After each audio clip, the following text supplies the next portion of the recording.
వరంగల్ నగరంలో నిర్వహించిన మీడియా సమావేశంలో మల్కాజ్గిరి ఎంపీ ఈటెల రాజేందర్ పాల్గొన్నారు. ఈ సమావేశానికి ఎర్రబెల్లి ప్రదీప్రావు అధ్యక్షత వహించారు. ఈ సందర్భంగా ఈటెల రాజేందర్ మాట్లాడుతూ ఫీజు రీయింబర్స్మెంట్ ఇవ్వడంలో కాంగ్రెస్ ప్రభుత్వం విఫలమైందని విమర్శించారు. విద్యార్థుల భవిష్యత్తుతో ప్రభుత్వం ఆటలాడుతుందని ఆరోపించారు. రైతులకు ఎన్నికల సమయంలో ఇచ్చిన హామీలను కూడా ప్రస్తుత ప్రభుత్వం మరిచిపోయిందని అన్నారు. చట్ట సభలపై ప్రజల్లో విశ్వాసం తగ్గిపోతుందని వ్యాఖ్యానించారు. భూ మాఫియా ప్రభుత్వంతో కుమ్మక్కై దోపిడీకి పాల్పడుతున్నారని, రాష్ట్రంలో సంపాదించిన డబ్బును ఇతర రాష్ట్రాలకు తరలించే పరిస్థితి ఉందని ఆరోపించారు. రేవంత్ రెడ్డిపై కూడా విమర్శలు చేస్తూ హైడ్రా పేరుతో వేల కోట్ల కుంభకోణం జరుగుతుందని అన్నారు. అలాగే ప్రభుత్వం ప్రకటించిన 6 గ్యారెంటీలను వెంటనే అమలు చేయాలని ఈటెల రాజేందర్ డిమాండ్ చేశారు. గంపడి ఆశలతో రేవంత్ రెడ్డి గారిని ముఖ్యమంత్రి చేసుకున్నారు. కాంగ్రెస్ పార్టీ 10 ఏళ్ళ అధికారం లేదు కదా, మార్పు వచ్చిందేమో అని భ్రమపడి వాళ్ళని అధికారం తీసుకొచ్చి పెడితే శాసనసభ 40 రోజుల పాటు బడ్జెట్ సమావేశాలు జరుగుతాయి. ఫిబ్రవరి 15 మొదలు పెడితే మార్చి 31వ తారీఖు వరకు శాసనసభ సమావేశాలు జరిగేటువంటి సాంప్రదాయం ఉంటుంది. కానీ ఈ ప్రభుత్వం, రేవంత్ రెడ్డి గారి సర్కార్ ఈ చట్టసభలేంది, శాసనసభలేంది, ప్రతిపక్షం ఏంది, మాకు తెలివందేంది, మాకే అన్నీ తెలుసు అనేటువంటి పద్ధతుల్లో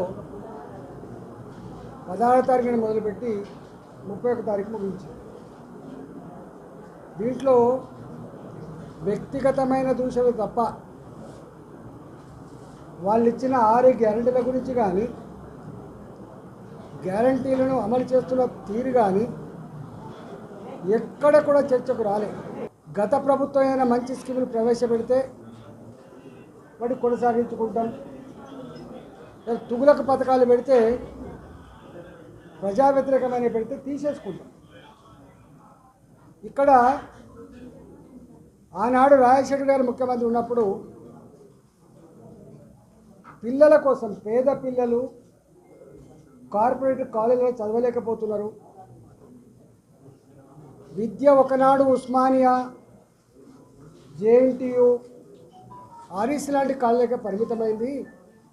కానీ ప్రైవేట్లో వందల సంఖ్యలో ఇంజనీరింగ్ కాలేజీలు వచ్చినాయి కాబట్టి ఆ కాలేజీలలో కూడా పేద విద్యార్థులు చదవాలనే కాన్సెప్ట్తో ఫీ రీయింబర్స్మెంట్ పథకం తెచ్చింది.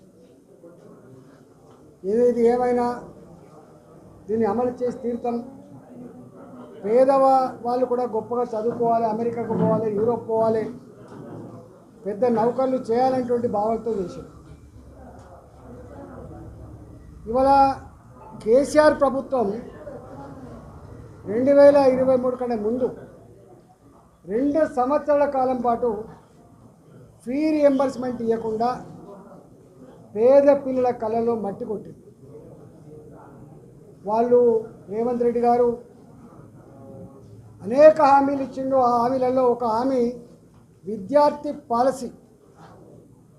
తక్షణమే ఫీ రీయింబర్స్మెంట్ చేస్తాం, చదువుకునే ప్రతి విద్యార్థికి 5 లక్షల రూపాయలు విద్యానిధి కార్డు ఇస్తాం.